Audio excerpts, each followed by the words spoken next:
निष्काम भक्ति का रहस्य भाग संख्या ये है 3। इससे पहले 1 और 2 मैं बता चुका हूँ और भाग संख्या 2 में जो निष्काम भक्ति के बारे में बताया हूँ वह आप जानते ही होंगे। जो भाग संख्या 2 के अंत में मैंने बताया था कि इसमें आपको श्रीमद् भागवत गीता में महर्षि वेदव्यास जी के पुत्र श्री सुखदेव जी महाराज जो शंकर भगवान के अवतार माने जाते हैं उनके बारे में ये प्रसंग आज का है भाग संख्या 3 में।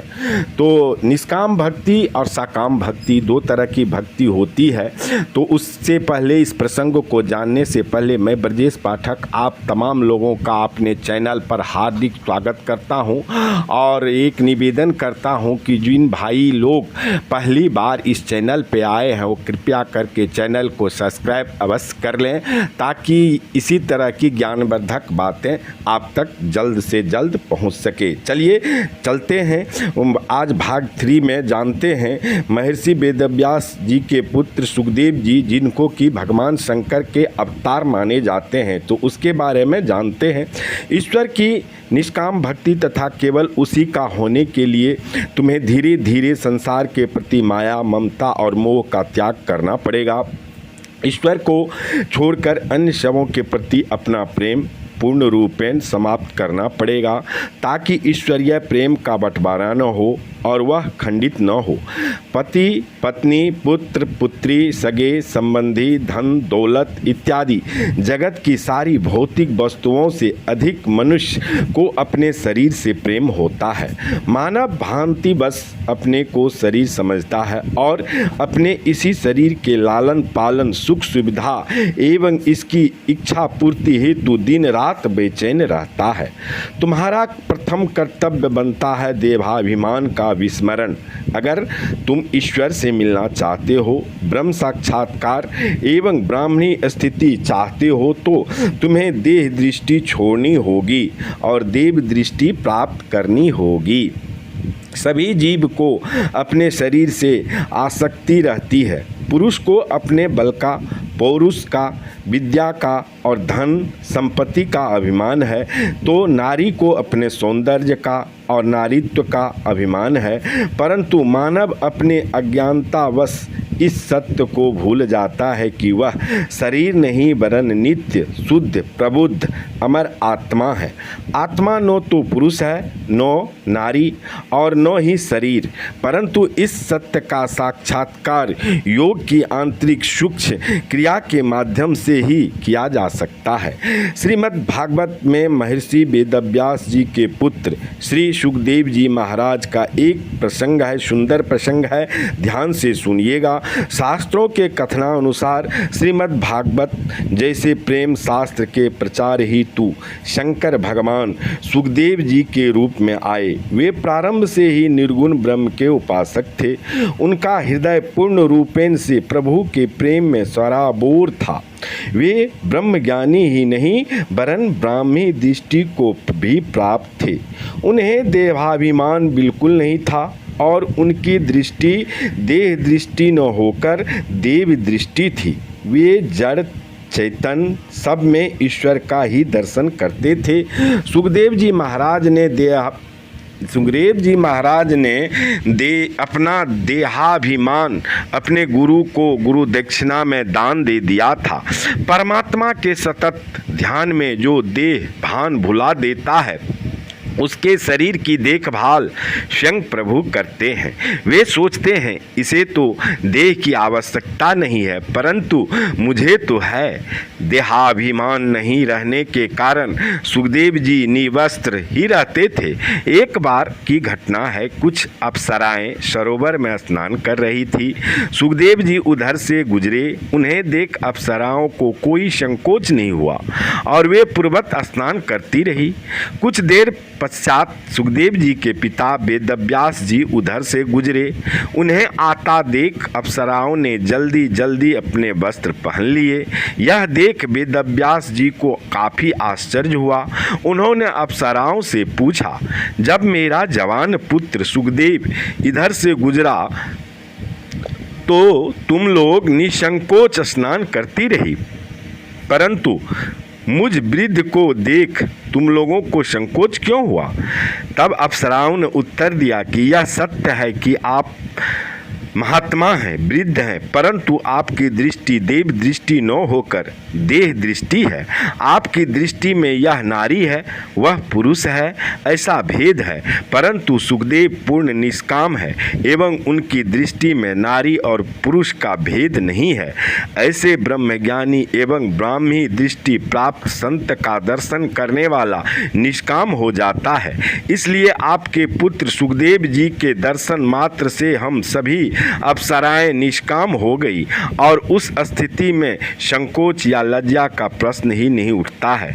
अतः ब्रह्म साक्षात्कार के इच्छुक जिज्ञासु और मुमुक्षु को देहाभिमान भूलना होगा, जो सिर्फ योग की साधना के द्वारा ही संभव है। भगवान श्री कृष्ण गोपियों के ऋणी थे, इसलिए उन्हें अपनाने के पूर्व गोपियों की नारी भाव एवं सुंदर भाव के सूक्ष्म अभिमान को दूर कर उनका कल्याण करने के उद्देश्य से ही चीरहरण और रास लीला किया करते थे।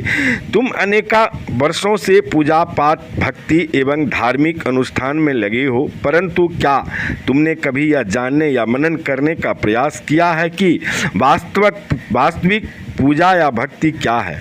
भगवान ने तुम्हें बुद्धि और विवेक दिया है, क्या तुमने कभी इसका उपयोग पूजा या भक्ति के विषय में जानने हेतु किया? पूजा या भक्ति के नाम पर देवी देवताओं के समक्ष कुछ पुष्प एवं प्रसाद चढ़ा दिया, धूप अगरबत्ती दिखा दिया, कुछ पैसे चढ़ा दिए। जो सक्षम है उन्होंने मंदिर धर्मशाला इत्यादि बनवा दिया। क्या तुम समझते हो ये सब करके तुमने पूजा आराधना का अपना दायित्व निभा दिया? अपने व्यस्त समय में प्रतिदिन स्नान के बाद 10 से 15 मिनट पूजा के बाद पर मुख से कुछ मंत्रों का उच्चारण कर लिया एवं धूप इत्यादि जलाकर अपनी इस जवाबदेही को निभा दिया। जरा सोचिए, ये सभी चीज़ें तो तुमने देवी देवताओं पर चढ़ाई, इसमें तुम्हारा आपका क्या है? आपका मेरा क्या है? क्या इसमें पुष्प उत्पन्न करने की सत्ता है? क्या हम में पुष्प उत्पन्न करने की शक्ति है? क्या तुम में फल एवं मिष्टान में प्रयुक्त सामग्रियों को मौलिक रूप से सृजन करने की शक्ति है? उत्तर स्पष्ट है, बिल्कुल नहीं। तब तुम और मैं कैसे समझते हो कि जो तुम्हारा है ही नहीं, जिस पर तुम्हारा कोई अधिकार ही नहीं, उन वस्तुओं को चढ़ाने से परमात्मा कैसे प्रसन्न हो सकता है? यह पूजा एवं भक्ति कैसे कही जा सकती है? अब विचार कीजिए, आपका अपना क्या है? तुम्हारा हमारा अपना है मन और तुम्हारा समय। अतः तुम अपने मन को प्रभु के चरणों में अर्पित करो, इस पुष्प को उस पर चढ़ाओ। केवल वाणी से, मुख से कहने मात्र से ही मन का चढ़ावा नहीं होता है, मन का चढ़ावा मन के द्वारा ही होता है। अतः प्रतिदिन पूर्ण भावना से, पूरी श्रद्धा से अपने मन के द्वारा, मन की आंतरिक क्रिया से नियमित रूप से कम 1-2 घंटा अपने समय का दान देकर मन को प्रभु के चरणों में अर्पित कीजिए। प्रभु जिस भी स्थिति में रखे, बहुत प्रसन्नता पूर्वक उसकी आज्ञा जानकर स्वीकार कीजिए। यही सच्ची भक्ति है। आप देखोगे कुछ ही दिनों में आपके जीवन की बगिया लहलहा उठेगी। जब तुम सच्चे मन से मन को उस प्रभु में लगा दोगे तो सदा इसमें मन ही मन तुम्हारी मुलाकात होती रहेगी एवं उस समय अश्रुपात होता रहेगा। यही इसकी पहचान है और निरंतर अश्रुपात आपके आँखों से होता रहेगा, प्रभु की यादों में होता रहेगा। अब तुम जरा इस बात पर भी गहराई से विचार कीजिए कि 5, 10, 20, 40, 50 वर्षों से धार्मिक कृत्यों में लगे, भिन्न भिन्न धार्मिक संस्थाओं से जुड़े हैं, उनके आचार्यों के निर्देशानुसार भिन्न भिन्न पद्धतियों से साधना, जप, तप, कीर्तन इत्यादि में पूरी निष्ठा से रमे हुए, क्या आपने कभी अपने अंदर डूब कर यह जानने का प्रयास किया कि इतने लंबे वर्षों तक उक्त साधना अथवा जप, तप, कीर्तन इत्यादि से आपने आंतरिक रूप से क्या पाया? आपके अंदर क्या परिवर्तन आया। अगर ये सब कुछ घटित हुआ एवं दूसरे आपके अंदर काफ़ी परिवर्तन आया, आपका मन शांत हुआ, आपने तनाव से मुक्ति पाई, आपने दिव्य ज्योति का प्रादुर्भाव हुआ, आपने अस्थाई आनंद प्राप्त किया, तब तो ठीक है। अन्यथा यदि आप इसी क्षण से पुराने बंधनों के या मार्ग को छोड़कर सही रास्ता अपना लें जो तुम्हें दिव्यता की ओर ले जाएगा, अगर रास्ता यही है तो कुछ माह में ही यह सब घटित होना तय है कि विलक्षण अनुभूतियाँ होने ही लगेगी। विलक्षण अनुभूतियाँ होनी ही है। इसमें पूर्व के शास्त्र निहित अनुष्ठानों को छोड़ने का भी प्रश्न नहीं है, जिसके लिए आपके चिंता हो सकती है। जिसके लिए तुम्हें चिंता हो सकती है, उन सब को करते हुए भी तत्काल नए रास्ते पर चल सकते हो। बाकी भविष्य के लिए छोड़ दो। अगर तुम ऐसा नहीं करते और अनेक वर्षों से किसी भी पद्धति को अपनाकर एक स्थान पर ही रुक गए हो तो यह मूढ़ावस्था कही जाएगी, जो तमोगुणी प्रवृत्ति है। क्योंकि जीवन तो वही है जो चलयमान हो, जो क्रियाशील हो एवं आगे बढ़ता जाए, जो रजोगुणी प्रवृत्ति है। अतः बिना और समय नष्ट किए हुए अज्ञानता एवं अंधकार रूपी तमोगुणी प्रवृत्ति का त्याग कर ज्ञान और प्रकाश की सतोगुणी स्थिति में आइए। तो कहने का मतलब है निष्काम भक्ति का अभी ये भाग 3 था। अब अगले भाग जो होगा भाग 5, उसमें हम आपको बताएंगे जो क्या होता है, जब क्या कहता निष्काम भक्ति कैसे होती है और भगवान कृष्ण के गुरु दुर्वासा खाते हुए कैसे वो व्रत करते थे, भोजन करके व्रत करते थे, और कृष्ण भगवान कैसे बाल ब्रह्मचारी थे।